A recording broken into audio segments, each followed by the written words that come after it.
Well, hello ladies and gentlemen, and welcome to Call Bosley. And today, as you can tell by the thumbnail, we are working on the Silverado today, and we are fixing an issue that I've had ever since I've gotten aftermarket wheels in a lift kit. I got 33 by 13 inch wheels on here, and I have it on a 4.5 inch lift. Right now the tires are just too wide with not a big enough lift where they scrape the side of where the windshield washer fluid reservoir is. And what's happening is, when I clock the wheels all the way, it rubs on the windshield washer fluid container and it's starting to wear a hole in the bottom of the container. Today, we're going to fix that. We're going to fix that with the universal windshield washer fluid reservoir. Now, it is quite smaller than your factory windshield washer fluid, but honestly, I don't use this truck as often as I used to anymore, so I don't need a big windshield washer fluid reservoir. So we're going to relocate it today, and this is where we're going to relocate it. So I'm going to bring you guys to the driver's side, and your windshield washer fluid is located right behind your fender well here. And as you could tell, the tire is rubbing on the windshield washer fluid reservoir. So we're going to relocate this bad boy over on this passenger side towards the firewall here. Now I'm going to remove my aftermarket horn, and I'm thinking I'm going to put it right about there. And this is the container we have. Now, if any of you guys know what size your windshield washer fluid reservoir is, this is quite awfully small. Now, what I'm going to try to do is see if I can sneak it right about here. Obviously, once I get the horn and stuff out of the way, I can sneak it in better. But bear in mind, I did take off the support brace here. So you can tell there's one on this side. There's one on this side too, so I got to clear that. But once I get this horn out of the way and stuff, I'm going to size it up and see what we have here. Alrighty, ladies and gentlemen, so I have created a simple L bracket, and it's held in by 3 self-tappers. It's hooked into the main support brace for the fenders, and then the kit came with a little mounting bracket, so I used that. I just drilled it into steel bolts in there, so it's held down pretty secure. This thing ain't really budging. And now that I got that secured in, now our reservoir just slides right over, drops down, and as you can tell, it's a pretty clean straight fit, and it also misses our support bracket. So our support bracket is going to come in up underneath like that, and we still have room to take the lid off and pour in our fluid. So now that that is nice and secured in, I'm going to go ahead and start running our tubes and wires. So it comes with the wiring harness right there. So I'm going to run the wires and also the hose probably down the fender, up through the support of the radiator here, across to the other side to where it connects to our stock reservoir. So I'm going to go ahead and run all of our lines, and then I will start taking off the existing water reservoir. Alrighty, ladies and gentlemen, so it does look a little different now.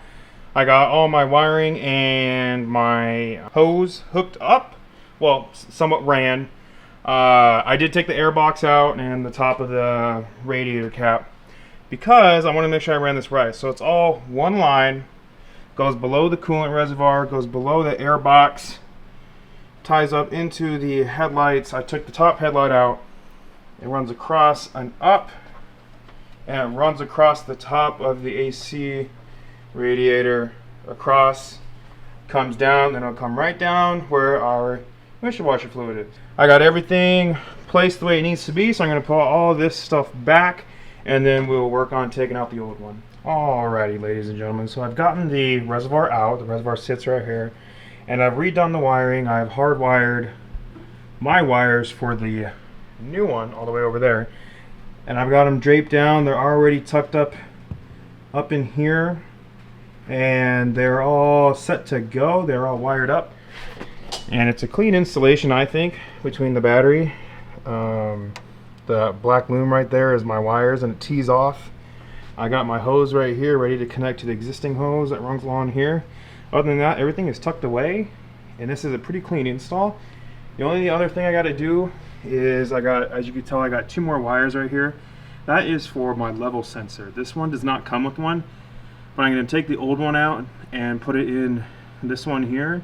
The truck will read that it's full of coolant, so it's pretty much going to be a factory install, except it's all relocated all the way over here. So I'm going to go ahead and put that sensor in, and then we should be good to test it. Alrighty, ladies and gentlemen, it is the next day, and we are almost done with the installation. We have 2 more things to do. We got to hook up our supply line, and then to also make this as factory as I can, I am putting in a fluid level sensor in there. The old one was toast, so I got a new one, and we're going to have to put it into the new canister, but let me show you how we're going to hook up this water line because it gets a little complicated. Supply line that comes with the pump is a little bit smaller than the pipe that comes on the factory truck, and the truck is actually hard plastic, so it's not really flexible versus this stuff is. So what I'm going to do is I got a 3/16 barb connector on both sides. I'm going to put the smaller supply line on the barb connector, and then I got some 3/16 line that I'm going to put on the 3/16 barb connector, and the 3/16 actually goes right over the factory supply line. So I'm going to go ahead and do that, and I'm going to put a little clamp on here just in case. I don't think we'll have any leaks because it's not a pressurized system all the way. So I'm going to go ahead and try to hook up these lines, and yeah, we'll get to the next step. Alrighty, ladies and gentlemen, so I have made my barb connection, and I've made my connection to the truck. So now that we're done with that, we're going to move on and put in our fluid level sensor. So I took our support brace out. It's a 13 mil. You got 4 bolts, 13 millimeter brace comes out. And then, if you guys remember when I installed it, this thing slides up and down, so I slid it out. And what I'm going to do is I'm going to put the fluid level sensor in the front because, as you guys can tell, there's a little bit of a drop down in the back. And this fluid level sensor is long enough where I need it on this side. So this fluid level sensor is right here, and we're going to have to drill our own hole in the front because it doesn't have one. But this fluid level sensor, as you can tell, that's how the fluid level sensor works. When the fluid gets low enough, it drops down, but it's a little floaty, and it makes the connection. So with this guy, I'm going to make it to where it just barely misses the bottom of the container, and I'm going to have to drill my hole. The drill bit I have is 1.75 inches. That should fit our little rubber gasket here. So I'm going to go ahead and drill this puppy out and see if it fits. Alrighty, ladies and gentlemen, so I've got our sensor in there. I took a 1-inch drill bit to get that in there. Now it snaps in there pretty good, but it comes out a little bit with ease, so I'm curious to see if it leaks or not. So I'm going to go ahead and pour some windshield washer fluid in there to see if it leaks. If it doesn't leak, I will make the connection and we'll put this bad boy back on its stand, and we'll give the wipers a test run. Alrighty, ladies and gentlemen, so it did leak. It had a very, very slow leak, but just enough to where this whole canister would probably be empty in about 6 or 7 hours. So I did go ahead and silicone our thermostat housing in there. I used some white silicone, really good stuff. I'm gonna let this cure for a couple of hours before I fill it up, but I'll catch you guys in a few hours and we'll go ahead and fill it up and make sure she doesn't leak.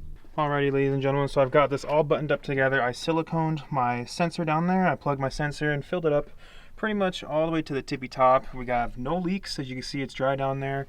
So I fixed our leaks, and this is what it's going to look like installed. So pretty clean install. You don't have your ginormous tank down here. The only downside to having this tank is you will have to, unfortunately, have to fill it up more. But I don't really drive this truck too much, so I don't really have to worry about filling that up all the time.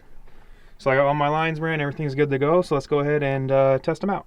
Alrighty, guys, so I got the ignition turned on, and we're going to go ahead and test them. These wipers are been sitting for a year, so they're not the greatest, but we'll go ahead and test it out. So it seems to be working pretty decently. I don't really have too much to complain about. It seems to be cleaning it pretty darn well. So it does sound just a little bit, but if I start up the truck and then I go ahead and run it, I don't even hear the machine whining. So just out of curiosity, since I ran it, I can see how low it really ran down. So I had it up to the very top, and I don't see anything real crazy.